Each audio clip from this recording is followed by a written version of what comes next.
let's go here. Microsoft was last week. It was at its 52-week low of $232. Its 52-week high was $349. So you always people always talk about you want to invest in their 52-week low. It's at $240 now. So was the time to buy Microsoft last week?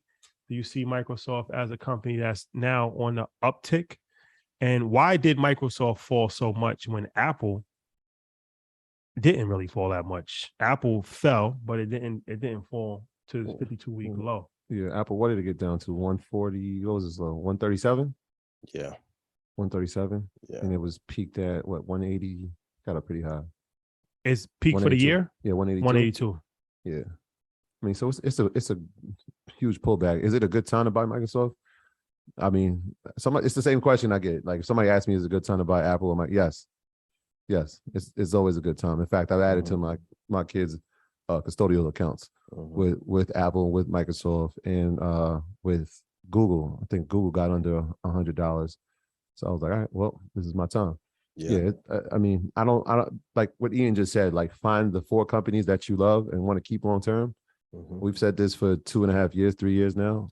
Microsoft is one of them. Yeah, I mean, you can hold up the emojis there, right? Like those are the Put two. that up, right? Yeah. I mean, if some interesting stats on Microsoft. If you look at all versions of Windows, Microsoft has 75% of share in the desktop operating system market.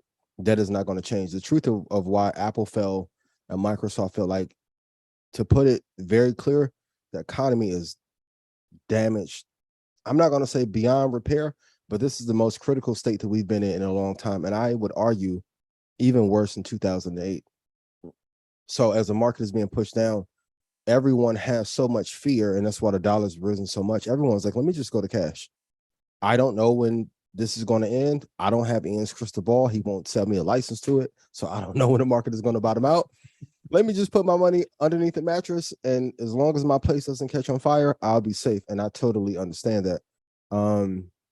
But I think they have a competitive advantage as well as Apple. And I said, we could talk about it if we want to later, but also with Apple pushing into the NFC space, which could be very damaging for lovers of crypto and NFTs. Those are the 2 safest stocks, but they're falling because of global fear. Like, if you look right now, there are not too many bright spots. Oil has come down, commodity prices have come down, inflation is up. Volatility has not hit the peak what it should yet for a reversal. So I'm looking for like $42.30 on the VIX, or maybe 45 before we start to bottom out. We're just in the middle of an economic storm. And even though we have all the data around it, and no matter how many times I can tell you, hey, listen to Money Master the Game, read Money Master the Game, when you're in the thick of the fire, it is not fun. The only salvation that you have right now as an investor is to be able to trade short term, to be able to provide gains. And if you're a business owner, put your foot on the gas in terms of marketing and growing your business. But then the overall market is really scary now. Like I said before, it's only maybe 30 companies, maybe 20 in the S&P 500 that are worth its weight in gold. You said go ahead, Ian. No, go ahead. No, I was gonna say you said 42 on the VIX. Yeah. Okay. Yeah. Gotcha. 42. 42 to 45 will we start to turn around. And true, and I've been saying it for maybe a year and a half. We have to have publicly traded companies that innovate a lot better and a lot faster and actually create more value in the marketplace. One of the things I talked about with the good folks over at Meta, meeting went well. So as a result, this is going to be a changing of the guard where we actually have to produce better returns, better products, better services that are better internationally as well, and not just get endless rounds of funding. And the companies that will do that over the next 5 years will dominate the next 50 years. But right now, this is the part of the roller coaster that's not fun to be on. Yeah, 42. That means there's some pain on the way. Yeah. Let's talk about this. The last question before we bring our guest on is, okay, why should crypto enthusiasts and NFT lovers be worried about Apple's potential plan to take over the market? And what is Apple planning on doing? So I know everyone always like, yo, you're Apple enthusiast. You always caping for Apple. Let me give you an alternative perspective on the not so good side. So Apple is going to allow developers to sell NFTs in the gaming platform, Mhm. in the app. So hypothetically, what if they put an Ethereum wallet in every mobile game? There's 1 billion users on the platform. What will happen as a result? You now have another major Yeah. institution that is eating up the lion's share of that crypto space, in tandem with JP Morgan owning a lion's share of it. And this isn't the time where I'm going to say, hey, I told you so. But anytime we say, hey, this is the greatest thing on earth, and this is for the people, the institutions are going to find a way to say, hey, let me get a piece of that then. Mhm. So Yeah, No, I was going to add to what you're saying with 100%, right? I think most people will look at it and most of the headlines will say, well, but people are going to have to pay that 30% cut that Apple's going to pay for anybody that sells inside the app. In short term, it sounds like, oh, that's a problem. Most people want to do it. But when you, that piece that you said, 1 billion users into the space, that 30% almost becomes like, all right, that's just the cost to do business, right? Because you're bringing 1 billion people in. And crypto, you know, obviously it's still very new, like 12 years in, but there's still people who don't know all the effects or how to use it or what it's even meant for. If you get people on an iPhone, you got 1 billion users now in that space that can purchase.